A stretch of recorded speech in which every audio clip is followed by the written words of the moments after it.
A paz de Cristo para a tua vida, sejam muito bem-vindos ao nosso canal para mais uma sequência de videoaulas da Escola Dominical. Nós temos aqui videoaulas para as classes de adolescentes, juvenis, jovens e adultos. E é um prazer ter você por aqui. Muito obrigado, você que tem nos ajudado a chegar aí a 20 mil inscritos. E se você está chegando agora e não está inscrito ainda, inscreva-se no canal, clica aí no botãozinho vermelho, inscreva-se no canal. Isso, muito obrigado. Essa é uma contribuição muito importante que você dá ao nosso canal.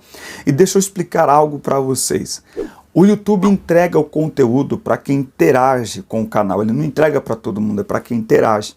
Então, se esse conteúdo é importante para você, é muito interessante, é essencial que você interaja com o canal, se inscrevendo em primeiro lugar, ativando o sino de notificações, porque aí toda vez que eu postar um conteúdo novo, o YouTube vai avisar você, e também curtindo, clicando no joinha, pegando o link do canal, o link do vídeo, compartilhando com os seus amigos no Facebook, no Telegram, no WhatsApp e também comentando o vídeo. Muito importante você comentar, deixa aí, como deixou aqui a irmã Jaciane, a irmã Raimunda Souza, Maisla Alves também esteve comentando, Júnia Matias, Jéssica Aparecida esteve aqui comentando o nosso vídeo. Não dá para ler o comentário das pessoas, mas só citar o nome aqui rapidamente, Jacira Lima, entre muitas outras pessoas que deixam aqui o seu comentário. Isso é importante, porque aí o YouTube entende que o nosso conteúdo é importante e então o YouTube divulga para muito mais pessoas. É assim que o YouTube funciona. Eu conto com a sua ajuda e você já sabe, toda semana nós estamos por aqui. Na descrição dos vídeos tem todas as minhas redes sociais. Na descrição dos vídeos tem dois links. Um para você entrar em grupos de professores no WhatsApp, para que semanalmente a gente converse sobre o assunto daquela semana. E o outro link é para você baixar o material de apoio em PDF, tá certo? Nós estamos aqui para servir a Igreja de Cristo. Vamos então à lição 12 da Escola Dominical.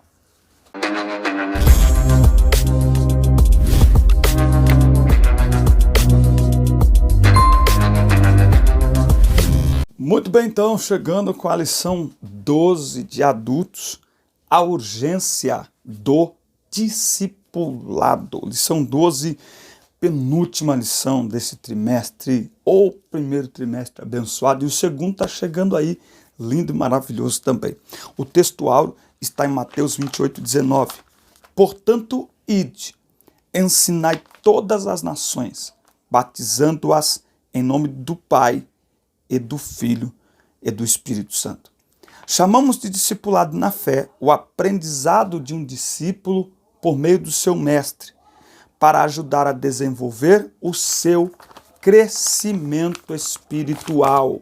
Nós estamos chegando no final desse trimestre, que tem sido um trimestre de muita edificação espiritual para todos nós. O discipulado acompanha a pregação do Evangelho desde o princípio e é de fundamental importância como base inicial na formação cristã do novo convertido. Então, o discipulado é a base. Se a base for mal feita,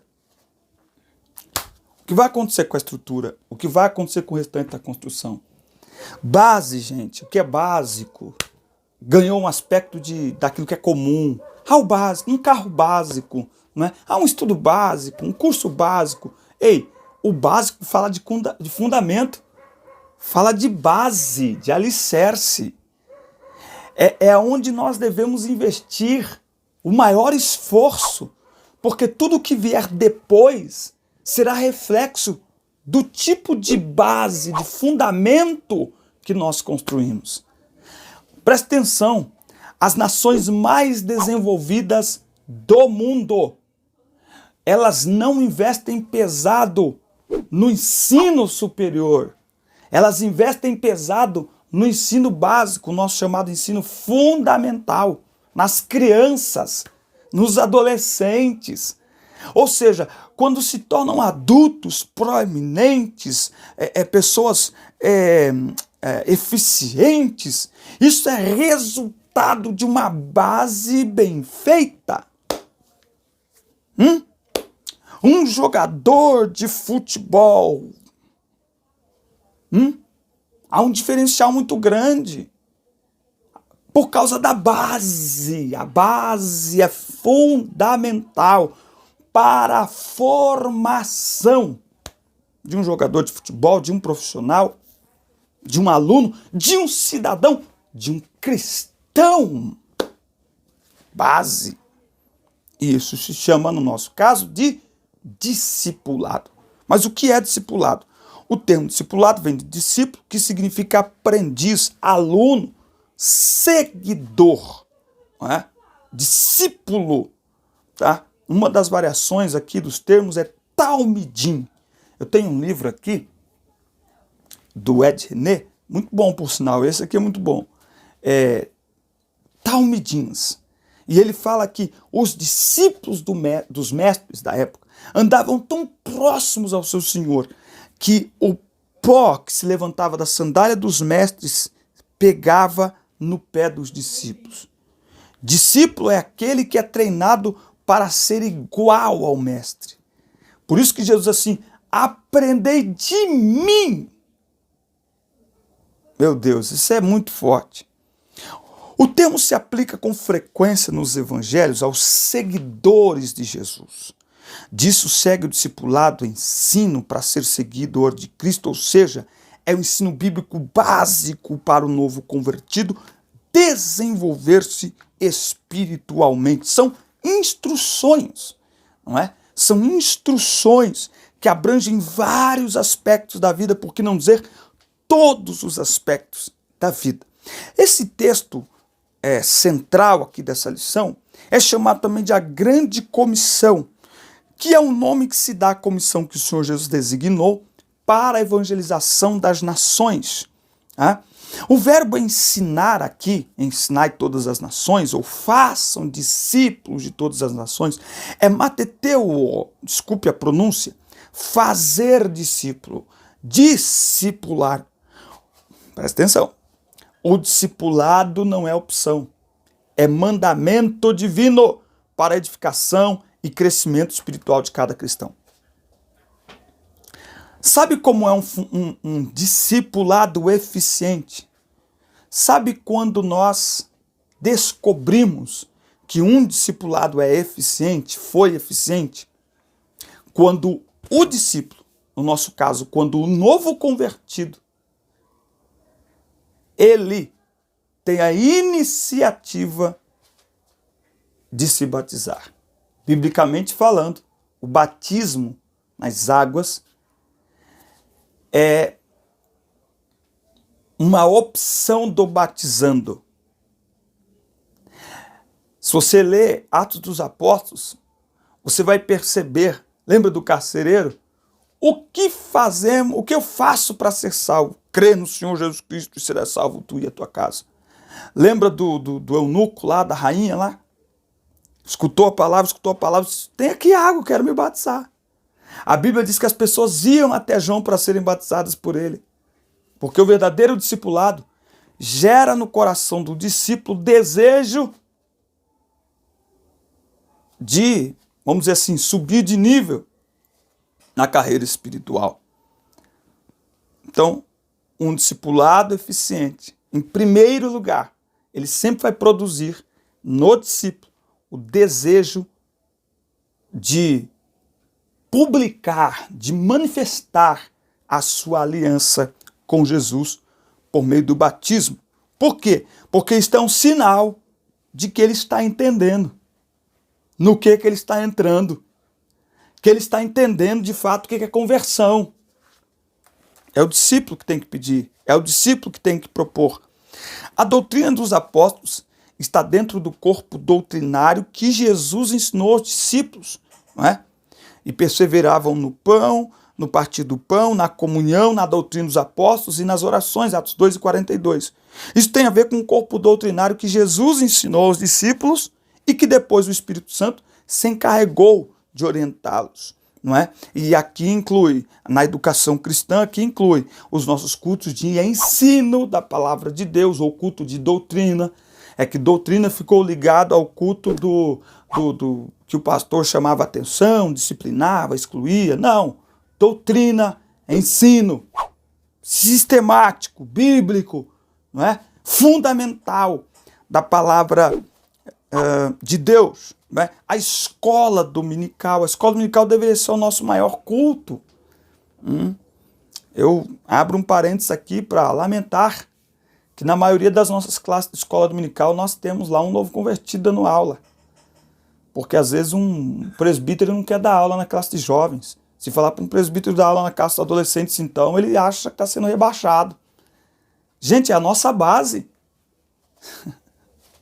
É a nossa base, os jovens, os adolescentes, o prezinho, o primário, os juvenis. É a base da igreja. E eles precisam ser ensinados por pessoas preparadas, capacitadas. Né? Então a escola dominical e os cursos de teologia. Não é? Mas eu enfatizo muito o culto de terça-feira, ou culto de ensino, não sei quando que é na sua igreja. Precisa ser um culto de ensino da palavra de Deus. Todo mundo com a folhinha na mão, um caderninho. Vamos lá, meu irmão. Traz o seu caderno, traz a sua caneta, traz a sua Bíblia. É como uma aula. Vamos lá, anota isso aí, anota esse texto aí para você conferir na sua casa. Anota aí. Isso, anota, isso. Atos 17:11. Os bereanos foram mais nobres que os de Tessalônica, que expulsaram os apóstolos de lá. Por que eles foram mais nobres? Porque eles conferiam todos os dias se aquilo que os apóstolos estavam pregando era daquele jeito mesmo. É uma atitude de nobreza, escutar a palavra, analisando, pesquisando. Às vezes a gente escuta alguém dizer assim, porque hora de pregação não é para você ficar mexendo na Bíblia, folheando a Bíblia, não. É sim, ué. Você está pondo comida na minha boca, eu tenho que saber o que você está colocando. Claro que é, com certeza. Tópico 2, o tripé do discipulado. Palavra, comunhão, serviço. É uma trilogia que era a marca da igreja de Jerusalém após o Pentecostes. Né? Muitos leem Atos 2, do 1 ao 4. É preciso ler o 42 ao 47 para você ver o envolvimento de toda aquela igreja entre os irmãos e o poder que a comunhão tinha em toda a comunidade. Então, a palavra. A autoridade das Escrituras é singular e única, pois a sua fonte é o próprio Deus. Elas foram faladas primeiramente pelos profetas do Antigo Testamento e depois pelos apóstolos do Novo Testamento. Então, os primeiros discípulos perseveravam na doutrina dos apóstolos. Isso quer dizer que eles continuavam no aprendizado sob comando dos apóstolos. Não é? Esse ensino se baseava naquilo que eles tinham aprendido de Jesus e nas próprias experiências que eles tinham. Na atualidade nós não temos apóstolos, não é? Apóstolo é um enviado, e apóstolo aqui são homens que andaram com Jesus, fisicamente com Jesus. Paulo é apóstolo, mas ele mesmo se chama de uma espécie de um abortivo, porque ele não andou com Jesus como os outros apóstolos, tá certo? Mas por isso que a referência aqui, não é desta maneira. Nós não temos os apóstolos, mas nós temos o ensinamento deles, tá certo? Então nós também temos que perseverar na palavra de Deus, na doutrina, no ensinamento. A palavra de Deus é nossa regra de fé e prática. A palavra alimenta, a palavra ilumina, a palavra transforma, a palavra liberta, a palavra vivifica, a palavra regenera, a palavra santifica, a palavra edifica, a palavra alegra, a palavra sara, a palavra renova. A palavra é a poderosa palavra de Deus. A palavra penetra, a palavra divide, a palavra nos confronta, a palavra nos conforta, a palavra nos consola. É a palavra de Deus. Por isso que nós temos que perseverar na palavra. Eles também perseveravam na comunhão. Comunhão é ter tudo em comum, partilhar da mesma crença. Tá? A palavra grega koinonia, comunhão, significa compartilhar ou participar mutuamente de algum evento em comum ou de acordo. No Antigo Testamento não há esta ideia de comunhão. Agora, no cristianismo, a comunhão envolve tanto o relacionamento entre os irmãos, como também com o Pai, com o Filho e com o Espírito Santo. Comunhão, uma só mente, um só pensamento, um só propósito.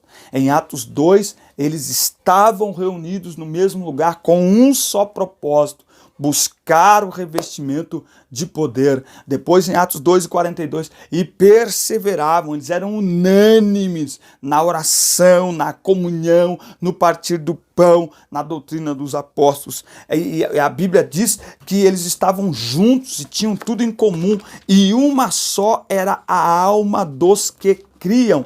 Vamos ver aqui, ó, Atos capítulo 2, aqui, ó, 43, e na alma de cada pessoa havia pleno temor, e muitos feitos extraordinários e sinais maravilhosos eram realizados pelos apóstolos. Todos que criam estavam unidos e tinham tudo em comum. O que é isso? O mesmo propósito. A comunhão na igreja de Jerusalém, a igreja de Jerusalém, logo nos primeiros dias, deu ao mundo uma lição de comunhão. O texto sagrado nos diz que não se trata apenas de compartilhar algo, mas de compartilhar a si mesmo. Coração diz respeito ao centro da vida, a mesma inclinação. A alma é sede das emoções, os mesmos afetos e sentimentos. Todos os crentes tinham o mesmo propósito, a mesma esperança, servindo ao mesmo Senhor. Isso aqui fala de unidade da igreja que está lá em Efésios capítulo 4. Caminhando no mesmo sentido, o mesmo sentimento, o mesmo pensamento. Não é? Isso é comunhão, é compartilhar da vida, é compartilhar sentimentos, não é? É caminhar na mesma direção.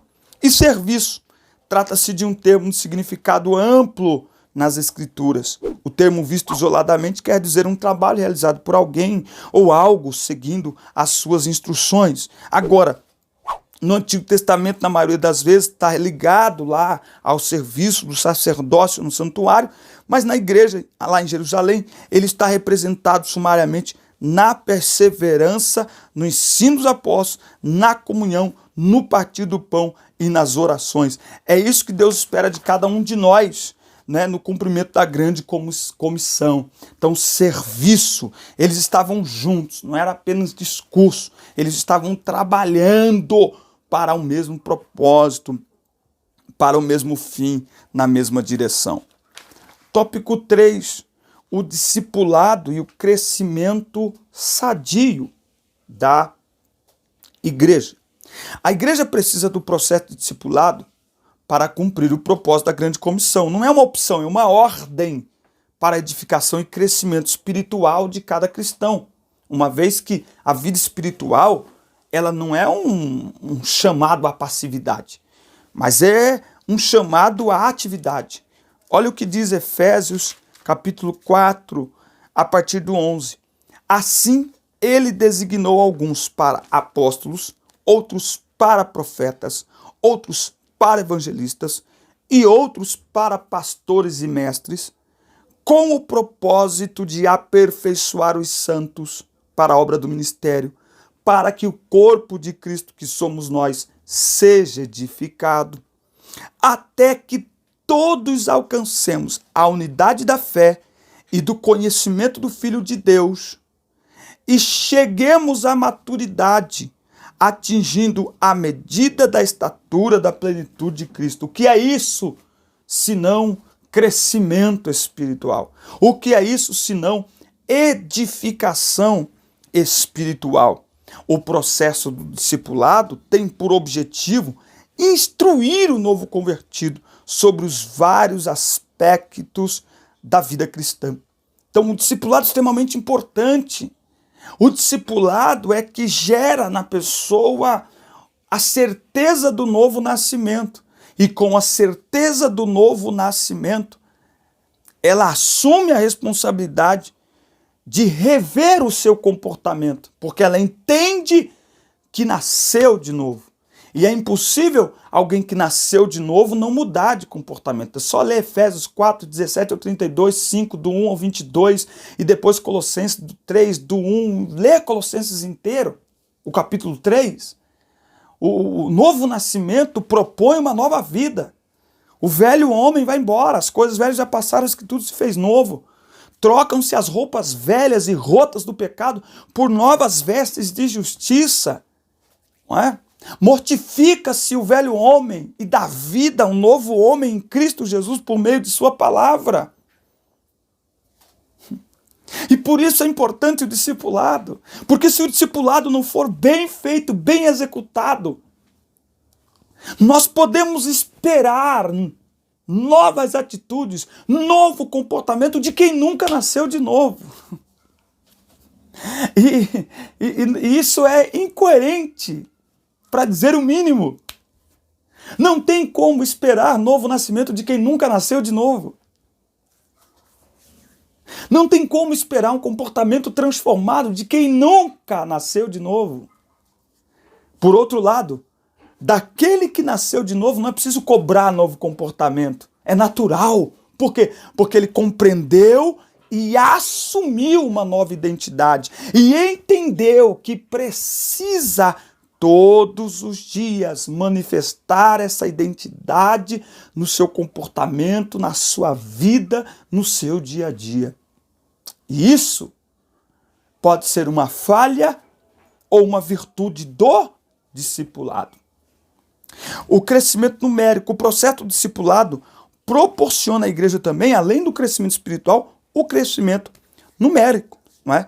Paulo passou 3 anos em Éfeso, 3 anos discipulando os cristãos em Éfeso. 3 anos. Discipulado não é algo que, 2 meses, 3 meses, não. Discipulado leva tempo. Quanto tempo deve levar o discipulado? Até que o novo convertido compreenda as verdades ou os fundamentos do evangelho. É melhor falar fundamento do que as verdades. Então, quanto tempo deve durar o discipulado? O tempo necessário para que o novo convertido compreenda, absorva, decore os fundamentos do evangelho. O público da igreja de Antioquia era gentil, identificado como gregos. Os apóstolos de Jerusalém enviaram Barnabé para discipulá-los. Ao se deparar com um grupo de gregos convertidos, ele concluiu que ninguém seria melhor do que Saulo para ensinar esses novos crentes de costumes estranhos, porque Saulo era grego também.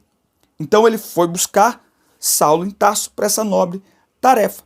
E eles discipularam a igreja durante 1 ano inteiro, tá vendo? Éfeso foi 3 anos, Antioquia 1 ano.